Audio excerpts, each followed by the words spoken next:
Et salut à tous, on est parti aujourd'hui pour un nouveau Trail Actu, une nouvelle vidéo preview et pas des moindres puisque vous l'avez vu dans le titre, on va analyser la Mute 2024, le Madeira Island Ultra Trail qui aura lieu ce samedi 27 avril. Il y a un plateau de favoris qui est très intéressant, très costaud, de très beaux noms qui aiment ce genre de terrain et surtout un plateau de favoris très homogène.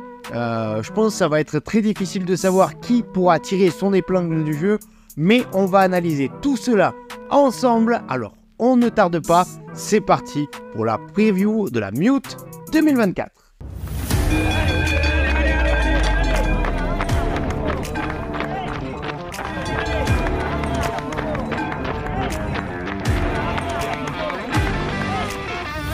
Allez, alors on est parti comme d'habitude sur un peu d'histoire sur cette course.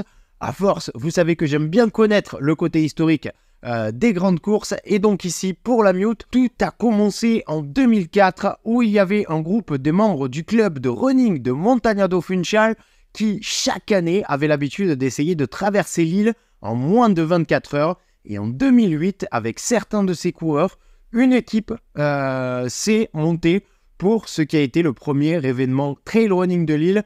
Donc, premier événement organisé sur l'île de Madère. Certaines de ces personnes sont encore aujourd'hui à la base de l'équipe de création de la Mute. Et donc, dans la première édition, en 2008, il y avait 141 aventuriers. À l'époque, on n'appelait pas encore ça un trailer. Donc ces aventuriers se sont lancés le défi de traverser l'île avec un dossard placardé sur le ventre. À partir de 2013, la course prend un premier gros tournant dans son histoire puisqu'elle va prendre son parcours final qu'on connaît à ce jour de 115 km et 7000 mètres de dénivelé positif au départ de Porto Moniz et arriver à Machico. Cette édition 2013 de la Mute Madeira avait réuni 449 coureurs qui pour la plupart se battaient pour le titre national puisque la course avait été choisie comme support des championnats du Portugal d'Ultra Trail, décidant ainsi des championnats nationaux pourront participer aux championnats du monde d'Ultra. Chaque année, la course ne va cesser d'augmenter son nombre d'inscrits, devenant petit à petit une des courses majeures du calendrier mondial, avec en 2015 une entrée sur le circuit de l'Ultra Trail World Tour. Dernier tournant pour ce Madeira Island Ultra Trail, les organisateurs vont être parmi ceux à l'origine du nouveau circuit mondial de trail, censé concurrencer, ou non, on ne sait pas trop, les UTMB World Series, le circuit des World Trail Major, aux côtés de courses comme la Transgran Canaria, le Québec Mega Trail ou encore le Swiss Canyon Trail. C'est la première année d'existence de ce circuit. On va donc voir cette année là où cela va mener tout ce beau monde. On ne sait pas vraiment si certains vont jouer à fond ce classement des World Trail Major. Pour l'instant, je vous mets le classement hommes et femmes après 3 courses. Donc il y a eu Hong Kong 100, Black Canyon Ultra et la Transgran Canaria. Bon, ça vaut ce que ça vaut. Il y a 10 courses sur la saison et sur les 3 premières courses qui ont déjà été courues, un seul coureur du top 50 de ce classement a couru au moins 2 courses. Donc bon, un classement peu fiable pour l'instant, à voir avec le temps. Et donc, pour revenir à la course, on retrouve désormais plus de 2500 coureurs d'une cinquantaine de nationalités différentes. C'est donc une énorme réussite, avec souvent les bons choix qui ont été faits par les organisateurs depuis plus de 15 ans pour en arriver à une des plus grandes et plus belles courses au monde. Voilà pour ce petit retour en arrière. Place maintenant à l'étude des favoris pour cette édition 2024. Allez, alors, on commence par les hommes. Et comme je vous ai annoncé en intro, c'est très homogène. Il y a 2 beaux noms, mais difficile de savoir qui va pouvoir tirer son épingle du jeu. On peut encore dire qu'on est au début de la saison. Tout le monde n'est peut-être pas à 100%. Certains aussi reviennent de blessures. D'autres sortent de la saison de ski alpi.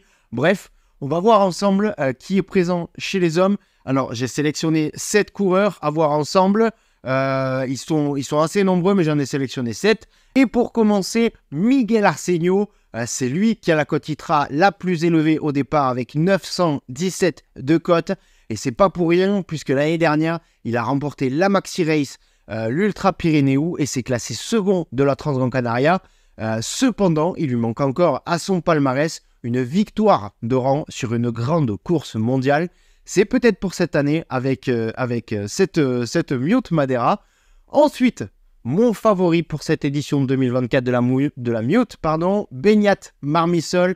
Il revient d'une fin d'année 2023 qui était un peu compliquée, où après une seconde place sur la Hard Rock, il avait dû abandonner sur l'UTMB suite à une défaillance. Il a ensuite renoncé aussi à la Diagonale des Fous. Le parcours semble vraiment taillé pour lui. Lui qui avait remporté le Grand Raid de la Réunion en 2022, il semble aimer les îles volcaniques et surtout, il aime ce type de sentier puisque on le rappelle, Beñat, il vient du skyrunning.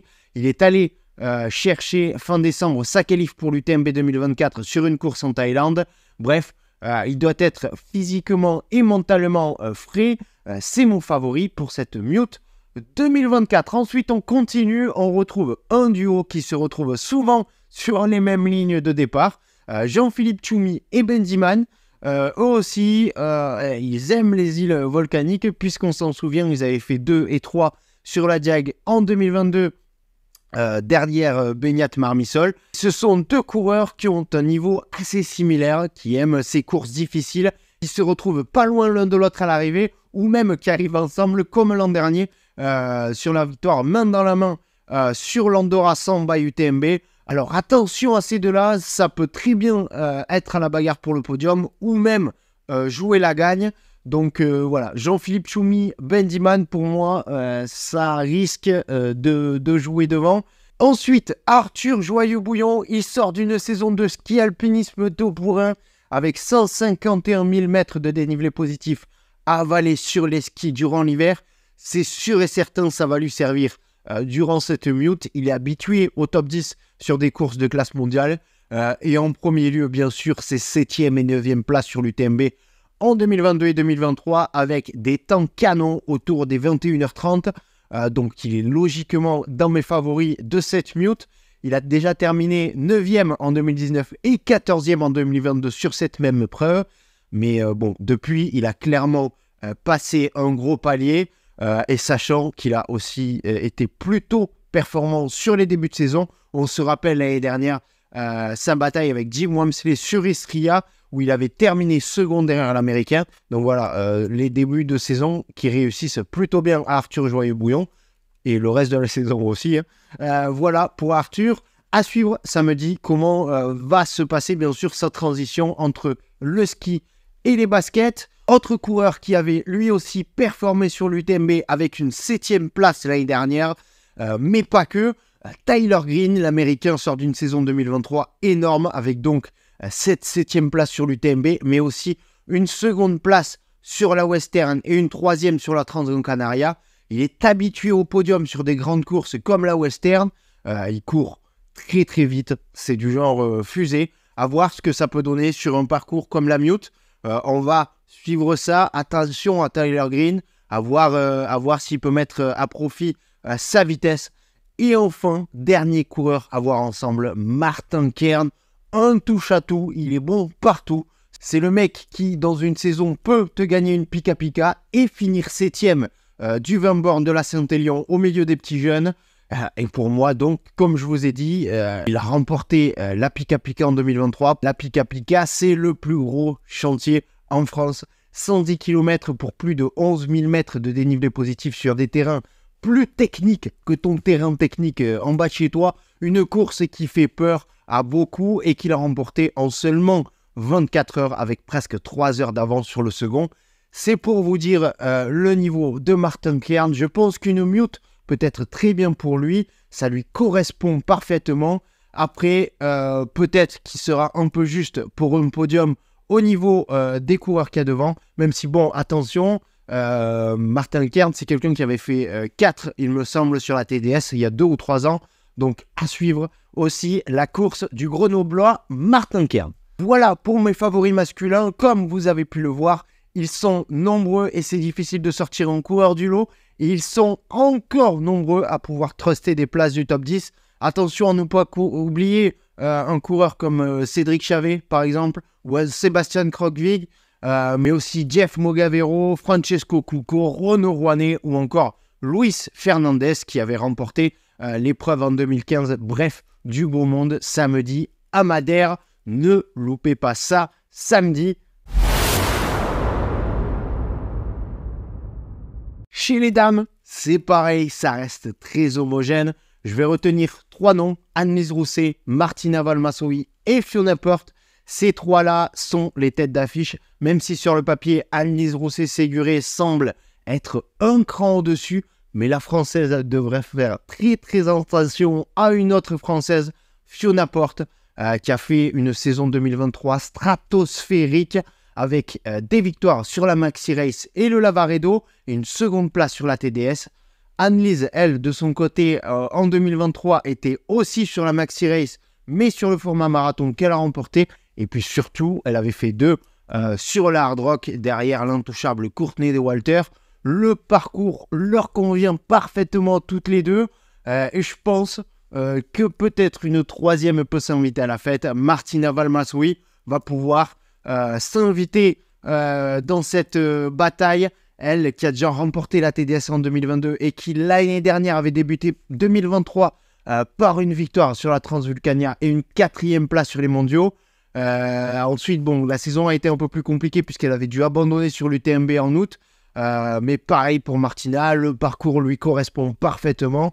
C'est quelqu'un qui aime bien la montagne. Ça va être là aussi très intéressant de suivre ces 3 filles et certainement d'autres surprises de coureurs et de coureuses qui vont pouvoir s'inviter à la bagarre devant chez les dames comme chez les hommes. Donc voilà pour cette vidéo. Et avant de se quitter, j'aimerais mettre en place un petit rituel.